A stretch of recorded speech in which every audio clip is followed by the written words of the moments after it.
I watched your video you did, Trev, with how you got into music and stuff. Fucking awesome, by the way.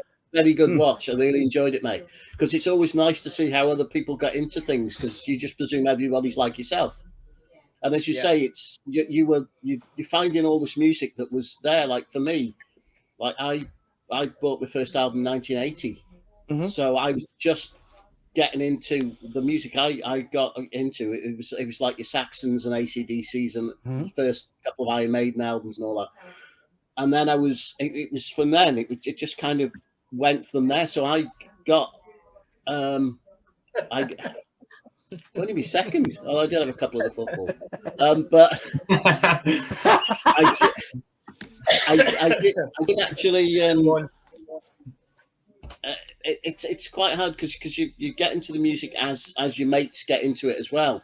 And because I had a lot of mates that were getting into music, so I was like, but I was going to shows like 82. I was going to see Whitesnake, Scorpions, UFO, bands like that. 85, I did my first download, Donington, whatever it was called back then, headlined by ZZ Top. I think it was Metallica's first appearance in the UK with a certain bass player. So I've seen music coming up. So I was there when death metal started, thrash metal started, heavy metal started almost. So for me, it's like I got little bits of each type of music and got into all the stuff. That's why I got the glam metal. I was doing goth. I did all that sort of stuff as well in the 80s because it was like the music that I was into. Yeah, as I said, it's just weird. It's how people get into music, and as you say, you got into certain bands quite late on. But a lot of the 90s bands I didn't get into at all because I had I was solid full on gigs, and then I just kind of stopped with music sort of late 90s or mid 90s. So a lot of the bands, a lot of the death metal bands that people are talking about, because obviously death metal was wandering about and all that sort of stuff. I didn't really get into a lot of them, and I haven't got a lot of mid catalogue stuff by bands. I've got a lot of initial ones. Yeah, which is why I did a feature on my channel called First, Last, and Always, simply because chances are I've got the first album by a band and then the next couple, and now I'm back into music. I'll probably bought the latest one, but I've probably only got one other. It's like it's so I can do the first one they brought out and the latest one, and then the favourite because I've only got about 3 or 4 in each collection. So yeah. It's one of them. As I said, I didn't buy loads of death albums. I got a couple, and that was it. Thanks, man. Anyway, do you guys want to talk? Yeah. That right there, fucking Mike nailed it. Yeah. I mean, East Coast of Canada. I mean, you're either a hip hop kid or you're a country bumpkin. And not that there's anything wrong with that for those who listen to it, but I'm like, someone tell me about other things other than AC/DC, Metallica, please. And then of course, I had to find the real dingy, dirty, fucking long hairs that look like they just crawl out of a swamp. And it's like, I like you. Tell me about what you listen to, because it's gonna be killer. But yeah. If only I grew up in the UK, I would know a lot more about good music instead of this.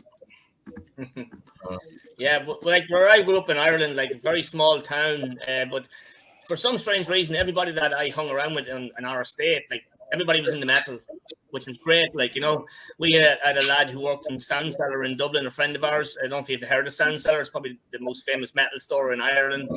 He worked there on a Saturday, so he come back with fucking tons of records of stuff we never heard of. So he probably introduced us to 90% of the stuff. So in 87, 88, 89, like all that sort of trash and early death metal period, like only for him we wouldn't have heard of any of it, So that was it. Like, I grew up on Whitesnake, Deep Purple, Rainbow, and all that. My brother was like about 5.5 years older than me, so he was into all that. So that's where I started and went from there.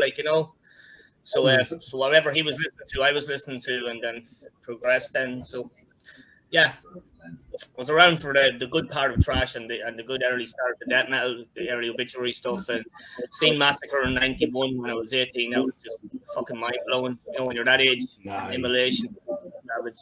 So yeah, it's just continued. I did have a bit of a hiatus in '90s, a bit like John said himself there. I was playing football and drinking and stuff, so I didn't have time for music. Playing football and drinking is a good combination. But that's it. Josh, you're the new guy, new kid. What's going on with you? When did you start? Well, firstly, I just want to say that this guy, Fire King X, just subscribed to me, so I really appreciate that. Cheers. So, He's going to yeah. the rest of us now. Yeah. Well, I kind of started relatively late. I didn't really get into music till I was about 12, 13. Before then, I just didn't really find anything that I liked, to be honest. Because, you know, a lot of the stuff, like the kids my age, was listening to like pop music, and I really couldn't care less about anything like that.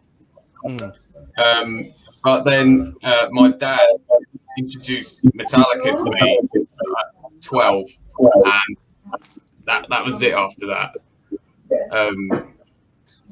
And that kind of started my journey getting into more rock and metal stuff. And I remember around that time, I got into a lot of what my mum and dad were listening to and what they like. A lot of like 70s, 80s rock and metal.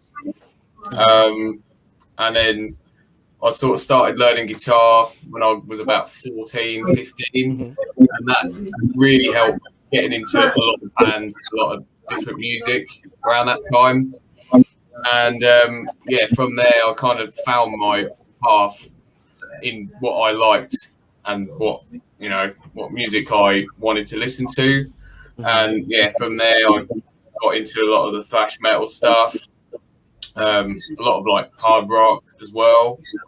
But then much later, sort of when I was around 17, 18, was when I started to discover a lot more extreme metal, like Obituary, because I saw them on Slayer's farewell tour, and they were sort of like the gateway to death metal for me. That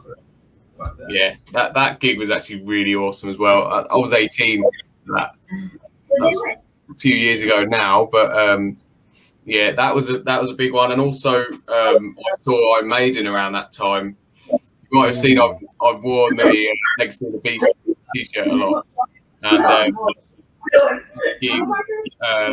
Killswitch Engage were the support act, and that kind of got me into a whole different band of metal that I didn't even know existed, like that 2000s metalcore that I really, really enjoy now. Bands like Trivium and them, and As I Lay Dying as well, and that kind of just opened up another dimension of music. And even now I'm still discovering a lot of stuff, catching up on a lot of stuff. I've got a lot of years to catch up on, but it's been a really fun journey getting into a lot of this stuff, and now getting more into the sort of second, third tier bands, thrash and death metal mainly. So it's been really, really cool.